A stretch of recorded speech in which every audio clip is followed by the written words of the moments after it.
Olá, tudo bem com vocês? Hoje a gente vai falar sobre um problema que atinge mais de 50% das gestantes. A azia, a sensação de queimação, aquela sensação de mal-estar que acontece muito durante a gestação.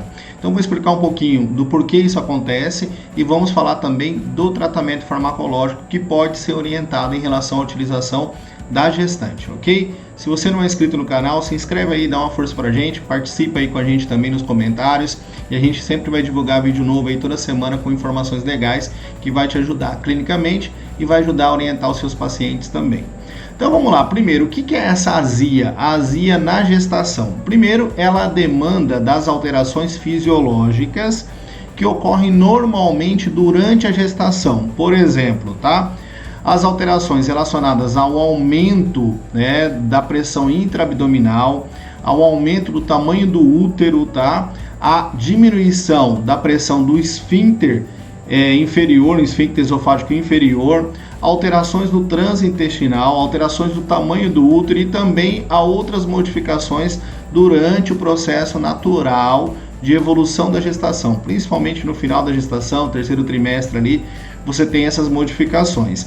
E é claro, a anatomia da gestante está mudando, está sofrendo alterações, crescimento do bebê, o crescimento da cavidade uterina, as outras alterações levam a um aumento e um estímulo sobre a mucosa do sistema gástrico, aumentando a pressão e o estímulo sobre essa mucosa, o que pode aumentar a liberação de ácido, aumentar o desconforto que essa paciente está sofrendo. 50% das gestantes sofrem com azia, com essas alterações durante a gestação. Ela é mais comum no segundo e no terceiro trimestre, como a gente já falou. A modificação da estrutura, do tamanho, da cavidade uterina, das modificações e da pressão intraabdominal faz com que a secreção ácida aumente e isso causa o desconforto, causa a sensação de azia. Claro, grávidas que já tinham problema de gastrite antes da gestação sofrem mais por causa das alterações naturais durante a gestação. Então ela já tinha um problema antes e agora durante a gestação isso pode piorar. Mas é muito comum e muito frequente. Vamos colocar algumas condutas, tá? Algumas orientações. São orientações não farmacológicas e depois a gente vai citar algumas possibilidades terapêuticas, claro, sempre com orientação do médico, sempre com acompanhamento do ginecologista, para que possa se utilizar alguma coisa para amenizar essa sensação de azia. Primeiro, condutas não farmacológicas. Refeições mais frequentes e menores diminui a incidência dessa azia. Então, a gestante ela tem que fazer refeições menores com mais frequência durante o dia, ok? Evitar alimentos gordurosos que também causam desconforto maior, estimulam maior secreção ácida e causam a sensação de azia. Ingerir líquido gelado, água gelada, por exemplo, diminui a crise, diminui a sensação de desconforto, de queimação durante a crise. Então é uma recomendação que você pode fazer para a gestante.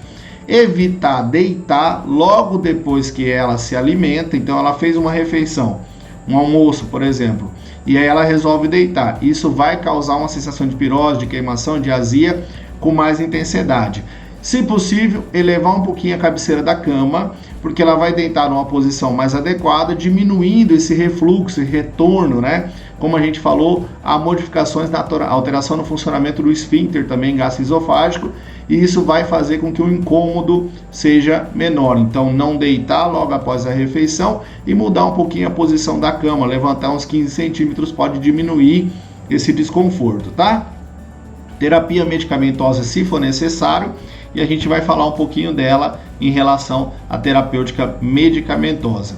Qual é a terapêutica? Na verdade, todos aqueles medicamentos, tá? Inibidores de bomba, a família do omeprazol, os inibidores H2, a família da cinetidina, ranitidina, todos eles têm alguma limitação em relação à utilização na grávida, principalmente a falta de estudos grandes que garantam, que possam garantir a sua segurança, a segurança desses fármacos sem trazer risco para a gestante. Então a gente descarta a possibilidade de uso só em caso extremamente necessário, em casos onde o médico vai pesar o risco e o benefício, aí sim talvez poderia ser uma opção terapêutica, mas na maioria das vezes não vai ser recomendado. O que vai ser recomendado? Condutas não farmacológicas e o uso das medicações antiácidas.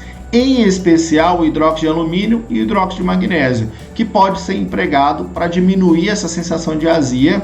Lembrando que sempre após as refeições, porque isso vai fazer com que ele prolongue mais o seu efeito.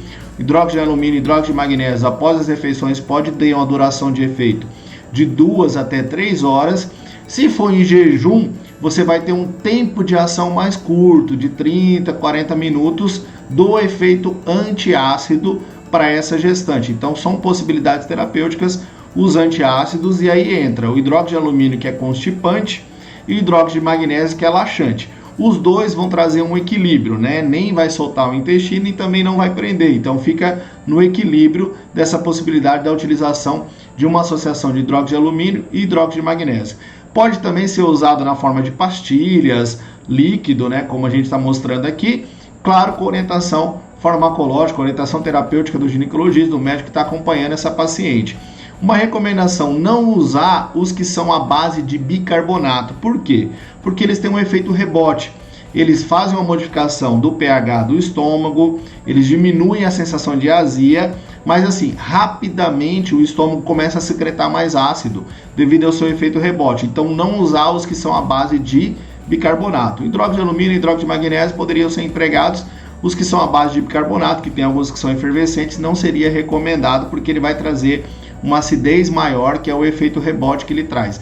Ele diminui a acidez naquele momento, ali meia horinha, 40 minutos, volta a ter acidez mais ainda, por causa dessa modificação do estômago, ok? Também não é recomendado o uso da simeticona, tá? A simeticona não tem margem de segurança para utilização na gestante, então não seria tão adequado a utilização dessa paciente, a não ser que tenha, como a gente já colocou, o aval do profissional médico, da avaliação clínica, para ver se realmente é interessante usar ou não. Mas de um modo geral, simeticona não é utilizado, e uma possibilidade terapêutica é a associação de hidróxido de alumínio com hidróxido de magnésio, ou o uso de um ou o uso de outro. Por exemplo, se a paciente já está sofrendo com constipação intestinal, o hidróxido de magnésio é interessante. Além de fazer o efeito para azia, ele também, né, numa quantidade mais frequente, numa administração mais frequente, ele também vai ajudar com o efeito laxante. Então pode ser uma opção terapêutica, ok? Então fica a orientação, sempre com acompanhamento médico, sempre com orientação segura, mas essas informações vão ajudar na orientação das gestantes aí na utilização na azia, ok? Então, fechamos aqui. Se inscreva no canal, deixa lá o seu like, ajuda a gente aí também. Compartilha para outras pessoas que precisam dessa informação, e toda semana a gente vai liberar conteúdo novo aqui dentro do canal. Valeu, gente, até mais.